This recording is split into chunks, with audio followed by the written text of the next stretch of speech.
ख्रिस्तामध्ये माझ्या प्रिय भाविकांनो, प्रभू येशू ख्रिस्ताने आपल्या सर्वांना या जगामध्ये मुख्य अशा उद्देशासाठी पाठवलेलं आहे, मुख्य अशा कारणासाठी पाठवलेलं आहे. ते म्हणजेच आपल्या जवळ असलेल्या देणगीचा योग्य त्या वेळी योग्य त्या प्रकारे वापर करण्यासाठी. आणि कशासाठी? तर देवाच्या गौरवासाठी आणि इतरांची सेवा करण्यासाठी. जेव्हा आपण आपल्या जवळ असलेल्या देणग्यांचा वापर योग्य प्रकारे आणि योग्य वेळी परमेश्वराच्या गौरवासाठी करतो व इतरांच्या हितासाठी करतो, तेव्हा अधिक फळं आपल्या जीवनामध्ये परमेश्वर देत असतो. थोडक्यात सांगायचं झालं तर परमेश्वर अधिक आपल्याला आशीर्वाद करत असतो.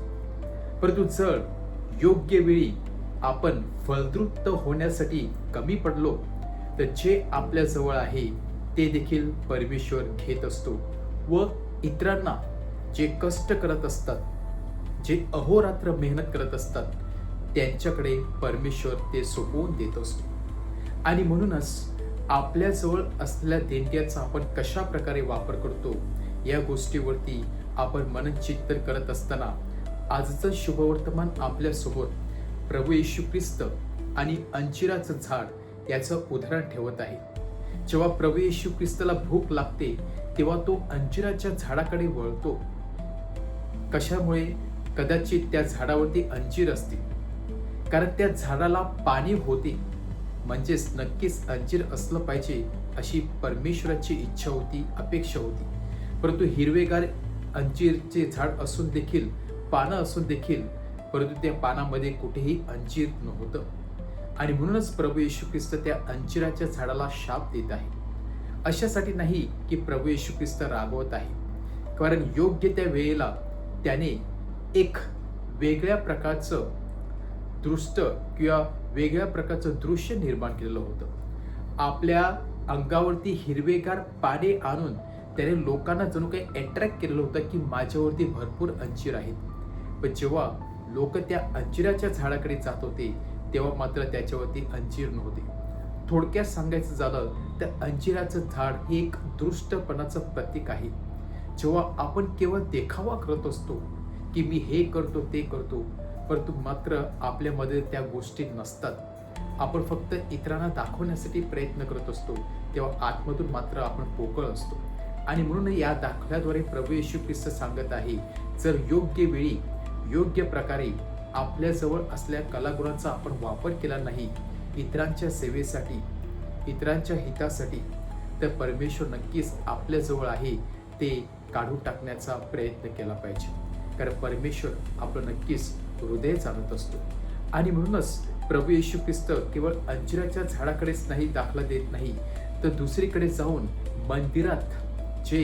मंदिरात बाहेर बसून जे त्यांनी मंदिराची बाजारपेठ बनवलेली होती, देवाचं मंदिर ज्याने पूर्णपणे नष्ट करण्याचा प्रयत्न केलेला होता, त्या सर्व लोकांना परमेश्वर हाकलून लावतो. या दोन्ही उदाहरणामध्ये आपल्याला परमेश्वराचं वेगळं रूप दिसत आहे.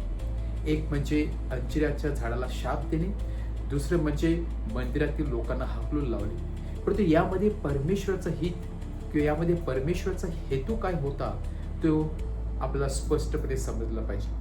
परमेश्वराचा हेतू हाच होता की जिथे देवाची आराधना केली जाते, जिथे लोक एकत्र परमेश्वराची गौरवस्तुती करण्यासाठी एकत्र जमतात, ती जागा आपण जेव्हा बाजारपेठ बनवतो तेव्हा परमेश्वर नक्कीच राग येत असतो. कधी कधी आपण देखील आपल्या स्वतःच्या मंदिराची वाट लावत असतो. आपण वेगवेगळ्या प्रकारे आपली मंदिराची नासधूस करत असतो. आणि म्हणून संत पौल सांगत आहे की आपलं शरीर हे देवाचे मंदिर आहे, पवित्र आत्म्याचे मंदिर आहे. आणि जर आपण त्याची काळजी घेतली नाही तर परमेश्वराचा राग आपल्यावर येणार आहे. आणि म्हणूनच आज प्रभू येशू ख्रिस्त केवळ हाताने बांधल्या मंदिराचीच आपल्यासमोर उदाहरण ठेवत नाही, तर आपल्या शरीराचं मंदिर देखील परमेश्वर आपला नीटनेटकं ठेवण्यासाठी, सुशोभित ठेवण्यासाठी पाचारण करत आहे. आज या अंजिराच्या झाडाप्रमाणे आणि या मंदिराचं उदाहरण घेऊन आपण आपल्या जीवनामध्ये असलेल्या कलागुणांचा योग्य त्या प्रकारे वापर करूया. कारण आजच्या पहिल्या वाचनामध्ये पेत्र सांगत आहे की जेव्हा आपण आपल्याजवळ असलेल्या कलागुणांचा इतरांच्या हितासाठी वापर करतो, तेव्हा आपण केलेल्या अनेक पापांची परमेश्वर क्षमा करीत असतो. इतकं या सेवेमध्ये सामर्थ्य आहे, प्रीतीमध्ये सामर्थ्य आहे. आपण आपल्याजवळ असलेल्या कलागुणांचा वापर करूया, इतरांची सेवा करूया आणि परमेश्वर नक्कीच आपल्या हृदयाकडे पाहून आपण केलेल्या पापांची आपला क्षमा करणार आहे. आमेन.